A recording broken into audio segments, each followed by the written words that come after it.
Look, there's no denying it. It's been a rough summer for crypto. If this is your first time experiencing this sudden shift in narrative, it can definitely take you by surprise, especially if you're unprepared. Spend too much time listening to the experts say that the bull market's over, and you might just start believing it. The problem with this is that there's too much happening in crypto to be this short-sighted. So today, I want to talk with you about 3 big reasons to kick those bears straight in the nuts, man, because the bull run is not over. And you want to know one of the big reasons why? Well, the government's kind of saying that it's not over. Right now is such an amazing time to be in crypto. Even if it might not feel like it all the time, we are further along with regulations and government acceptance than we've ever been in the history of this industry. The level of interest has grown to such all-time highs that for the first time, crypto regulations are going to actually play a major role in the upcoming US presidential elections.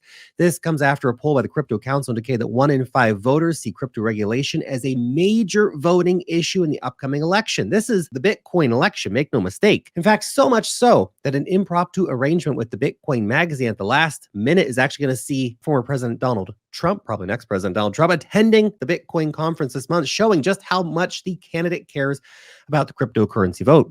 We also see independent candidate Robert F. Kennedy Jr. seeing that as well. The stage is set for some major announcements on the future of regulations in the United States. What's more bullish than having a politician who's excited about Bitcoin sitting in the Oval Office?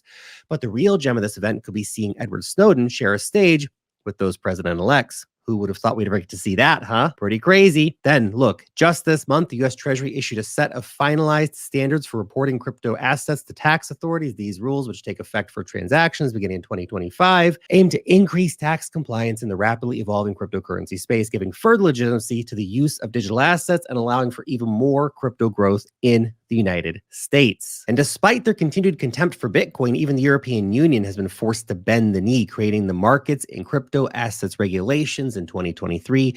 Enforcement of these rules began taking effect in December with a rigid set of reporting requirements for funds and crypto transfers on exchanges.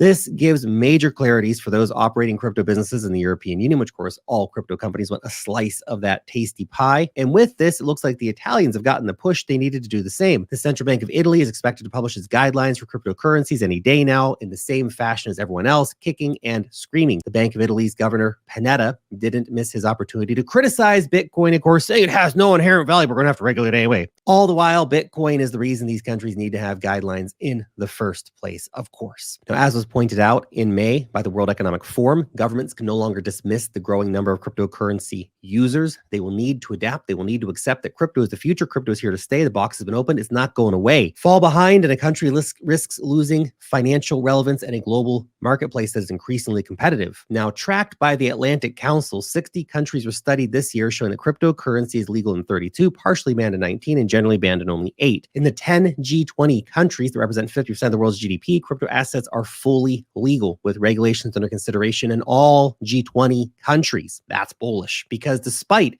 no one being a fan of taxation, without regulations, converting old money into digital currencies would not be possible. Do you know what else is mega bullish for crypto? Watching the SEC get wrecked again and again and again. Basically, everybody they've gone after. They lost to Grayscale, Ripple Labs twice, Binance over its BNB token, Paxos over the BUSD token. They had to settle with Bittrex. They had to take suits away from Ethereum and Stacks and others. It just keeps blowing up in their face. Their final attempt at getting a pound of flesh, of course, going after Coinbase, escalating things to such a ridiculous height that the Supreme Court has started neutering the agency's overreach just this week. Of course, the agency was forced to drop its case against Paxos. Of course, a stablecoin is never going to be a damn security. On-chain activity also says that this bull market is not over. Okay? We've seen a consistent increase in the amount of monthly active users here. So over the past month, the amount of active monthly users has increased by 7.5%, going from 110 million in June to 119 million in July. Does that sound like a bear market to you? This says things are speeding up, not slowing down. Did you know the average cost of mining a Bitcoin is between $75,000 and $70,000 right now? Even before the Bitcoin halving, miners were operating at a loss. Yet the hash rate for Bitcoin remains stable because miners know the bull market isn't over. They're willing to operate in the red and for long periods of time just to make sure they don't miss the next Bitcoin all-time high, because there's always another one. The current mining situation can be seen in December of 2022, where we had a similar situation playing out. Bitcoin bottomed. In that situation, for minor capitulation, that increased more than 300%. Now, real quick before we keep going here, I want to let you know about the Wealth Master newsletter. This is your weekly guide to the cryptocurrency markets. Our readers love it. I'm sure you will too. And here's why: because every single week, my team of researchers and I are helping you not just stay ahead of the curve, but also to save your time by finding you the latest and greatest insights on altcoins, meme coins, man, DeFi, airdrops, charts, and much, much more. You can join 135,000 plus weekly readers for free. Link in the description or the pinned comment on X. Go check it out. Now, getting back on topic. If the bull run was over, do you think miners like Grid would be opening up new mining facilities right now? No, they wouldn't. Or that Riot would be increasing their total hash rate instead of decreasing it right now? Of course not. It's because they know the demand for Bitcoin continues increasing. Take a look at how much Bitcoin was held in ETFs last March when the price was at a new all-time high. Moving from 60 billion to the current 50 billion shows only a 16% decrease, but the price of Bitcoin has changed by 22% in the same time frame, showing that the continued purchase of Bitcoin is being smokescreened by the current decrease in price, showing that institutional investors are literally buying the dip.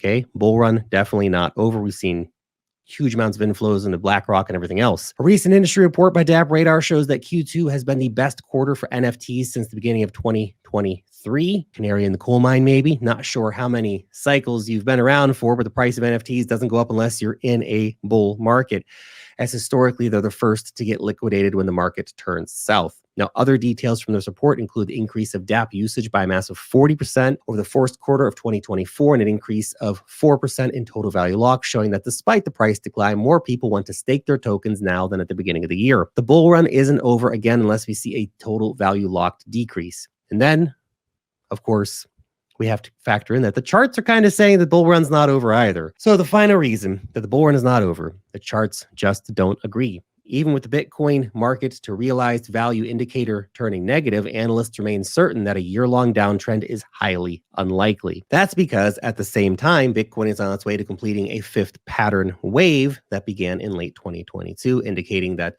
this bullish cycle could last all the way until early 2025, if, of course, the Wyckoff analysts are right. Bitcoin has bounced back above the 200-day exponential moving average, bullish signal for the market, and then the daily MACD also flipped bullish after a long downturn, both bullish signals for the market that could indicate a new major leg in the market is coming soon. And we can also consider that concerns for abrupt price changes are always linked to that consumer price index. Something else we can say is now behind us, with data released this week coming in softer than expected and inflation now almost back to Fed target levels. This serves as a bullish catalyst for the price of Bitcoin, as the lower rate of inflation means that bears have really no leverage to push the price of Bitcoin much lower. So with the charts, the wallet activity, the regulators all saying the Bitcoin bull run isn't over, then what do you think? I think it's not over. I think the best days are still ahead of us in this cycle, but I'd love to know your opinion. Let me know down below. Thanks for watching.